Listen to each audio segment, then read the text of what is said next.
Just when Bob thought life would remain calm, danger struck again. Steven captured Perfidia's brothers and learned Bob and Charlene's new address from him. To pass the club's review, Steven wanted to find Charlene. He didn't want the boss to find out he had a one-night stand with a group member or possibly fathered a mixed-race child.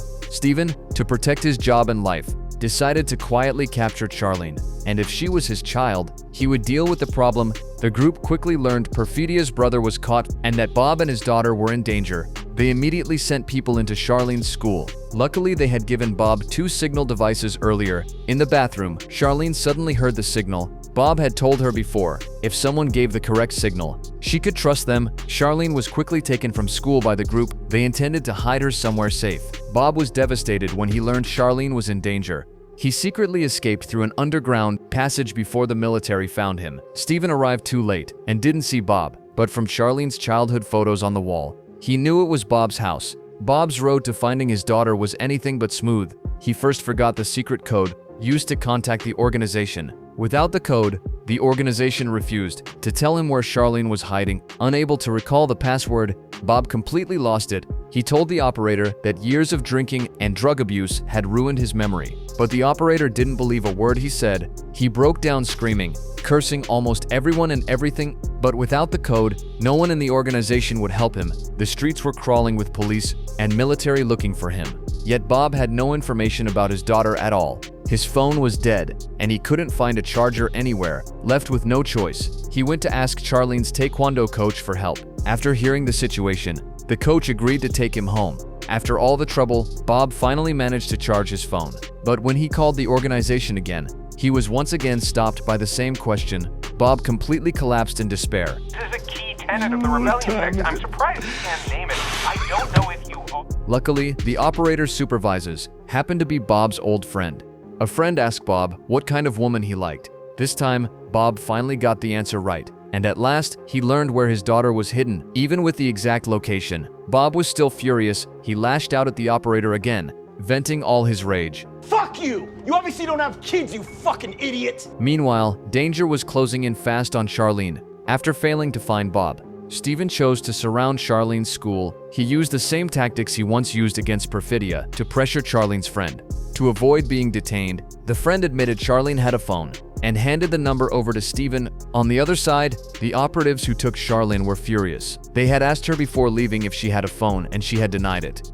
Angrily, they scolded her and then threw the phone out of the car. But Steven still managed to track her location through the phone. They guessed she would be taken all vessel to the only endpoint on that road, a church, and rushed toward her last known location. At the same time, Bob was still fleeing across rooftops with the coach's friend, but years of drugs and alcohol had made him slow and clumsy, and he couldn't keep up. Sure enough, the next second, Bob lost his footing and fell straight off the rooftop. Luckily, a tree broke his fall, and he wasn't seriously injured. But just as he got up to run, he was immediately taken down by a military taser. Bob was captured by the military. Luckily, after hearing the news, Charlene's coach quickly contacted a friend at the hospital.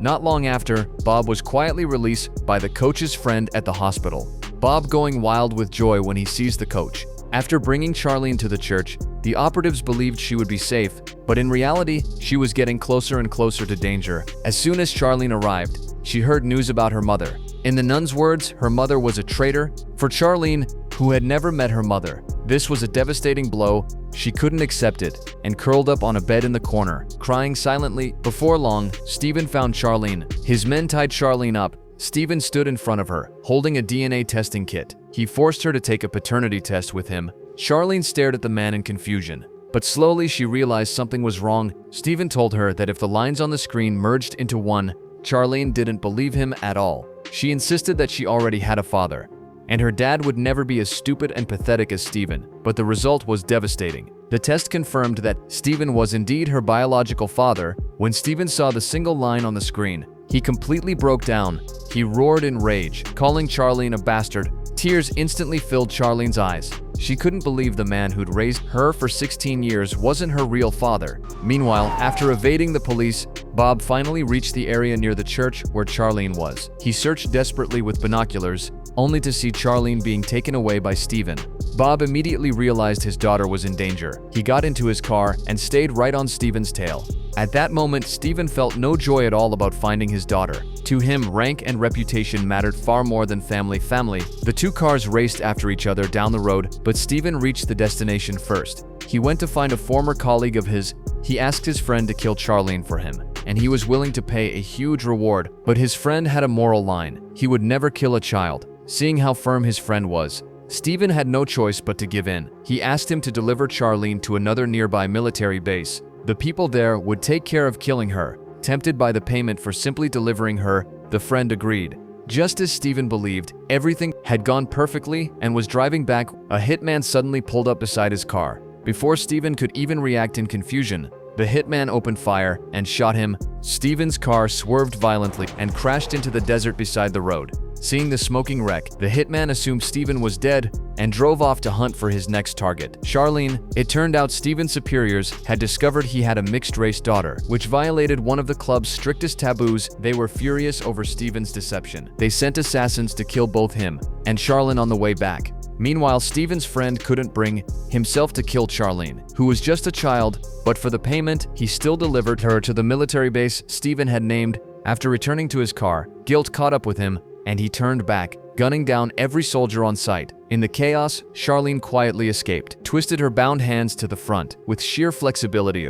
She then stole Steven's friend's car and sped away, but trouble wasn't over. Charlene was soon spotted by the assassin, sent after Steven. She saw a car tailing her closely in the rearview mirror.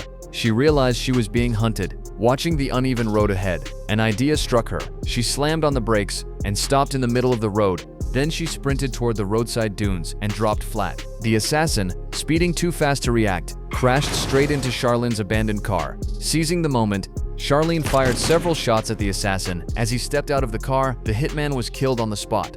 With the danger gone, Bob finally caught up and found his daughter. When Bob saw her, he was overwhelmed with joy. But to his shock, he realized she was his own biological daughter. Just like before, Bob couldn't remember the code at all. Green Acres, Beverly Hillbillies, and Hooterville Junction! Okay, it's your dad. Charlene felt both angry and wronged, her emotions crashing all at once. After surviving so many dangers, she finally broke down like a child, sobbing in her father's arms. The scene shifts. Steven is not dead. He returns to face questioning from his superiors. Absurdly, Steven pins all the blame on Perfidia. He even claims that she assaulted him instead, but his superiors no longer trust him at all. Just when Steven believes he's finally been accepted into the club, he is poisoned to death in the very office he once dreamed of occupying. At the end of the story, Bob finally confesses to his daughter that he and her mother were once members of a radical group. He explains that he never told her about the past because he wanted her to live a free, unburdened life. Bob then takes out a letter Perfidia once wrote to Charlene. After reading it, Charlene finally feels the love of the mother she never met. In the end, Charlene becomes a member of the radical group herself, and she continues striving toward the better world she believes in.